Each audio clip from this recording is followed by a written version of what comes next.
Thank you very much. Well, first of all, I'm very glad to be here today. Thank you, Veronica, for your kind invitation and all. I've seen today that although this is done for free, as you said, you are working for free, there are a lot of excellent presentations, there are nice discussions, and likewise, this is what I see in other national IPv6 councils, right? Like in Belgium, like in Germany, France, etc. So I think this is the last presentation before the social, and this is a huge responsibility.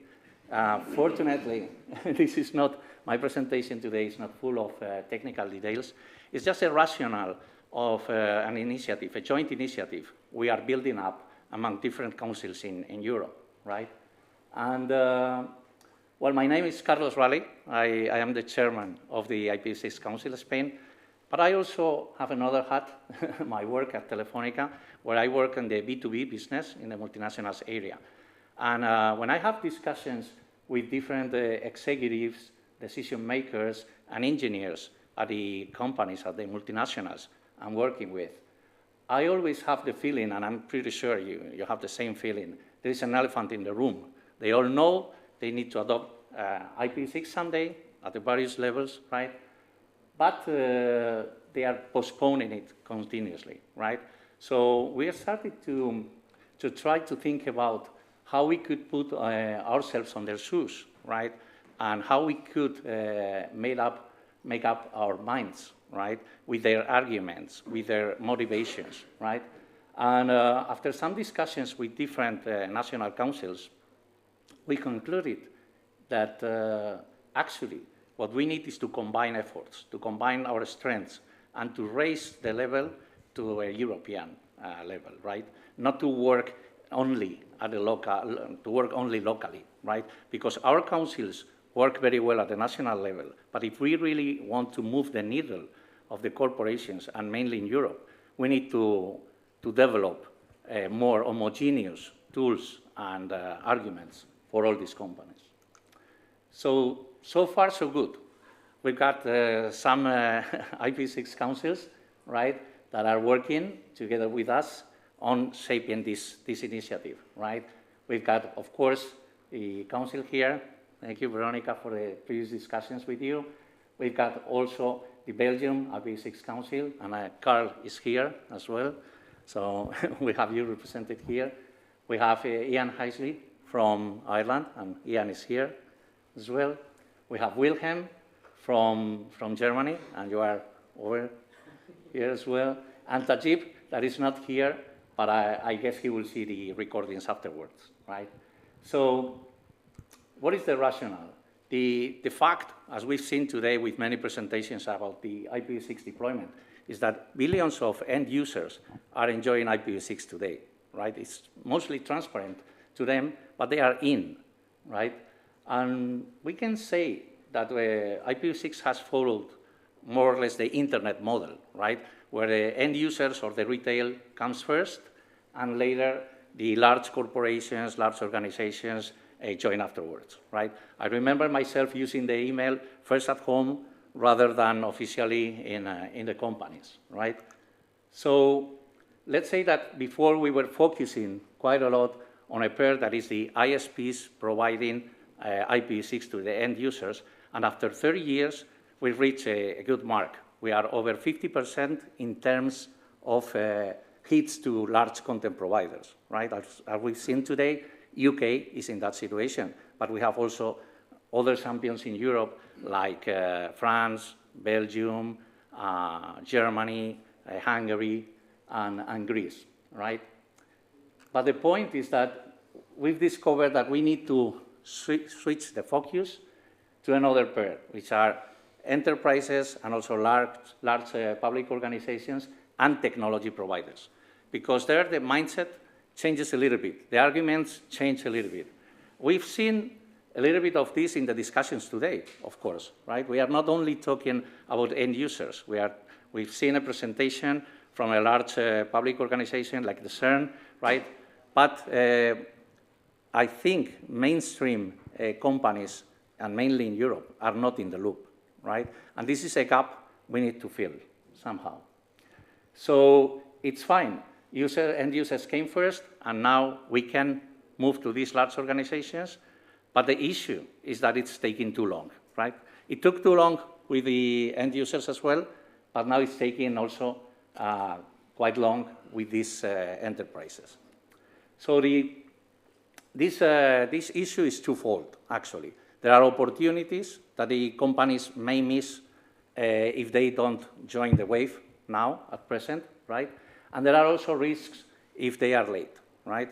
Regarding the opportunities, yes, well, there are reports like the Roland Berger report in 2022 that perhaps you know, where they were connecting $10 trillion with the IPv6 enhancements, right, in various sectors, health, energy, finance. I don't know if the figure is that high, but there's an obvious budget that can be grabbed by the companies in terms of opportunities if they are there. The point is that in Europe, we have more the strategy of a market watch. We are just watching what is going on, right? And this is something that we've been discussing, for instance, with members of the European Commission, and they would be glad to see an initiative from the different councils, right, in order to bring an actionable plan, right, to check if there is something it can be done at the European level, right, in order to bring IPv6 awareness to these enterprises, right? Because I like very much what Tom said in the morning, that the main point sometimes is just to bring IPv6 into the discussion, right? And the companies are not discussing this. They are, as you know, they are discussing about AI, they are discussing about the cloud, they are discussing about edge computing, but IPv6 is so at the basic level, right, that they are not discussing on this. But we can see that there are large companies, mainly out of Europe, that are getting their hands dirty with IPv6. And these companies, they were able quite long time ago to let us know that the UX, the user experience from the users, could be better on IPv6 rather than IPv4. And the main reason was the way it was deployed with 464 XLAT, etc., right, in the mobile networks. In the end, users were getting a better performance, right? We could see as well that companies in the media streaming business, like Netflix, with their white paper, they were talking about the simplicity and in the end, competitiveness of setting IPv6 only backends, right? Because the scalability, simplicity, etc. And also we could see in the IoT field, we could see the Master Thread Alliance, where they are basically using 6LoWPAN, in the end, the IPv6 for the mesh networks, for the IoT mesh networks. That was an alliance from Amazon, Google, Samsung, and 200 more companies, right? And we can see devices today in big malls like IKEA, that they are selling us bulbs that when you connect them at home, you're getting an IPv6 network in the end at your home, even when your ISP is not delivering IPv6 to you, right? Which is a main thing. And we can see also that there are some companies in various sectors, for instance, Alibaba from the retail sector, that are deploying their automated full stack, right? Their automated networks with SRv6, for instance. Or we can see recent presentations from Goldman Sachs as well, right, in the financial sector. So the point is, of course, the main message to the companies that we all know here and we need to deliver clearly to them is that the internet technology, IP is embedded in all the devices, in all the solutions, in all the business operations they are performing today. And the new version, it took long to be deployed massively to the end users, but now it's coming up to the enterprise corner, right? And they will only experiment the opportunities and they will see the benefits if they get their hands on the technology, right, to bring the discussion. And then regarding the risks, this is twofold as well. Connected with these opportunities, there is a famous technological sovereignty that we claim in Europe, right? If we let others only to get their hands on IPv6, then we will consume their digital agenda. There is no digital agenda, at least on this regard, in Europe, unless we push a little bit the European companies to come into the field, right? And regarding the security, cybersecurity, We read in the news quite recently that there was, this is just as an example, perhaps it's not the best, but there was some Chinese hackers that they were dealing with some IPv6 vulnerability related to Slack, if I'm right. And they were using this to exploit some targets, right, since 2022, right? We may say, okay, we are safe, as long as the large corporations and enterprises have not deployed IPv6 massively. It's not an issue today, but that is not the case. For instance, there was a report from 6map in the US. They made an analysis of the energy US sector. Out of 21 companies, they found 6% of IP resources that were IPv6 enabled, even when the administrators didn't know it. So there is some shadow IPv6. Sometimes it's because misconfigurations. Sometimes it's because a given department wants to enable a solution. And many times because the security solutions are not prepared to detect this, right? So it's important to bring IPv6 to the security conferences, to bring the topic to the security authorities.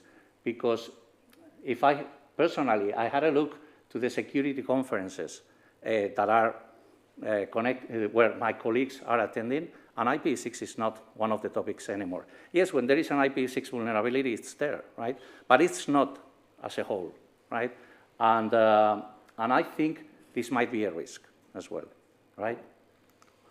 So we are starting some meetings, right? We are starting early next year, right?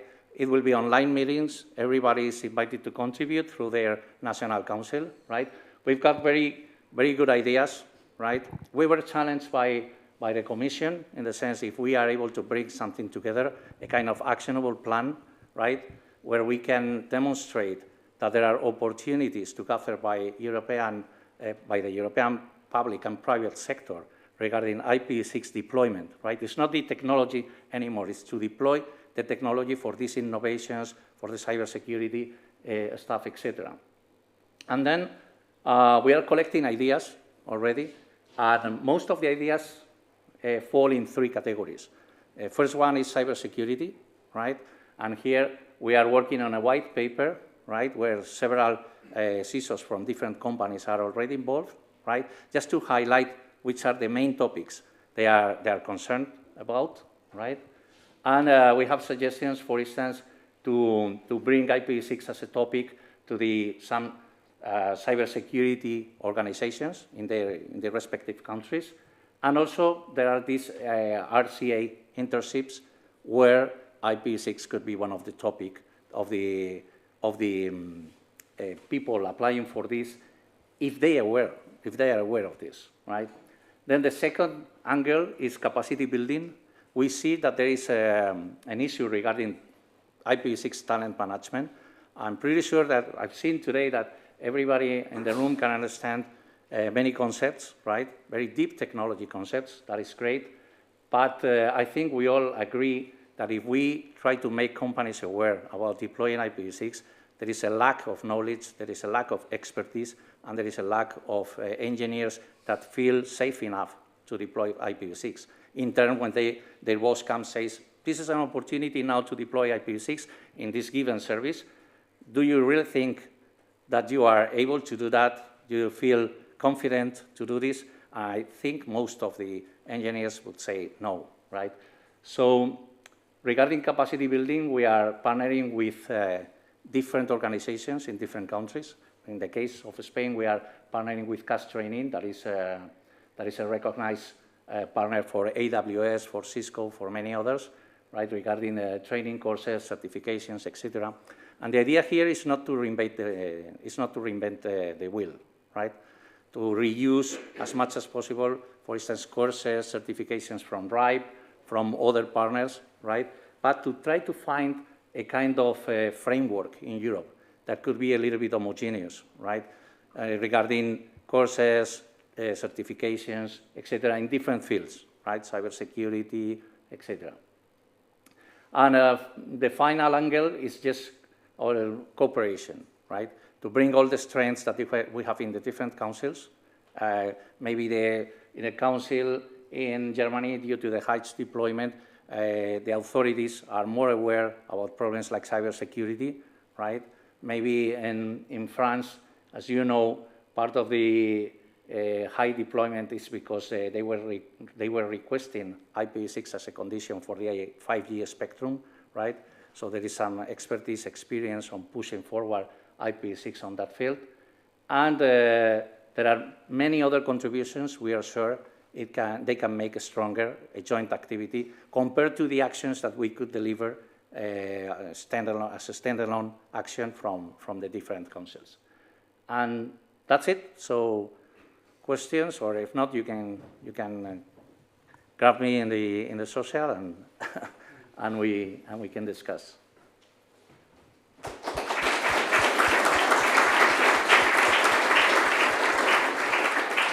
Thank you, Carlos. I see that Tom's got a question straight away.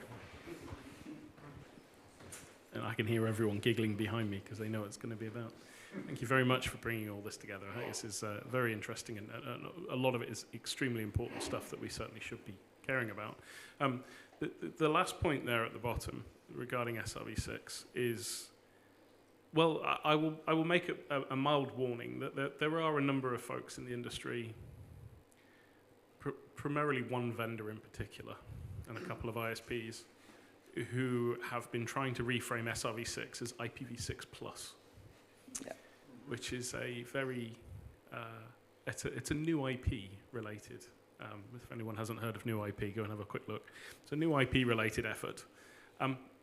We must be very, very vigilant about the security of SRv6 based networks and how that works. And I've been working with Nick Baraglio and many others on security considerations for deployment of SRv6 as a draft in spring at the moment.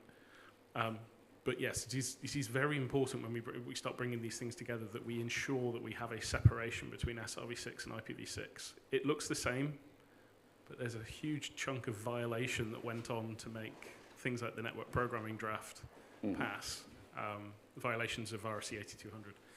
And then there is this kind of ulterior motive of trying to reframe it as IPv6 plus. So take some of that effort with a pinch of salt. Sometimes it can be a little misleading.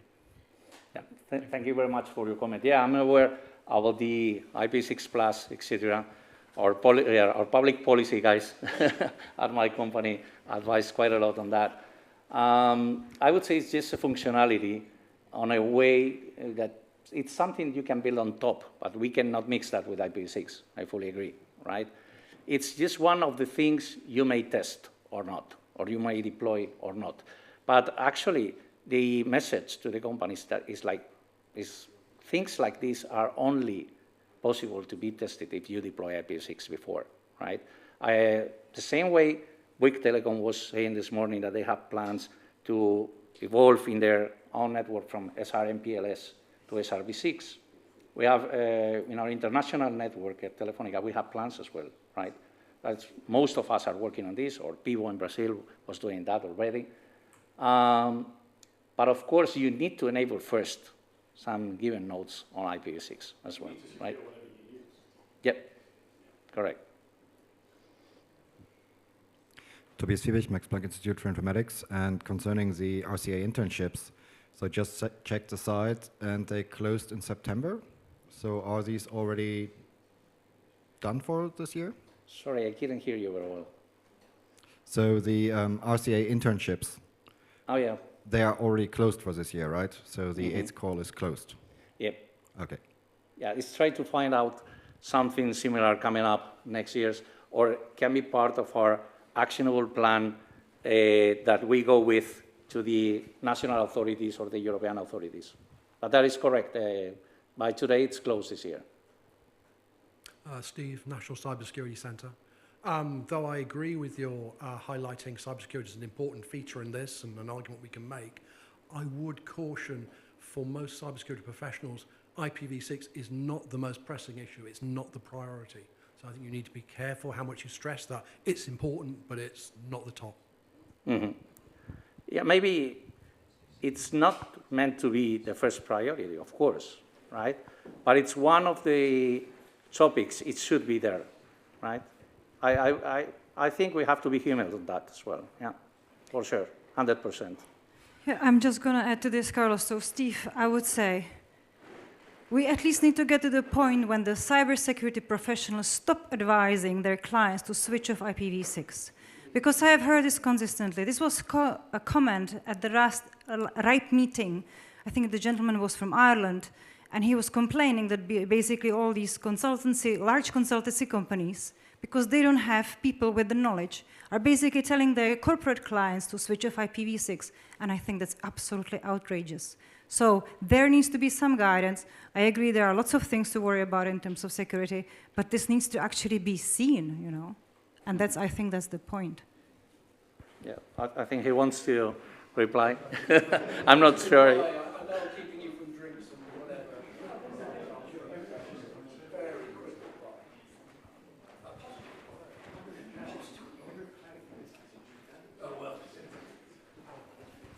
I heartily agree with your comments, Monica. I'm not going to challenge that at all. What I will say is I think there is now within the National Cybersecurity Centre, in our architecture unit, a clear thinking that we have not provided advice on IPv6, and we should. That's one of the messages I'm trying to track back to them. Mm-hmm. Yes. Good. Yeah. But it's something that will be demanded when the momentum of the enterprises will be there. Yeah. So we need to work in parallel, let's say. Yeah. One final.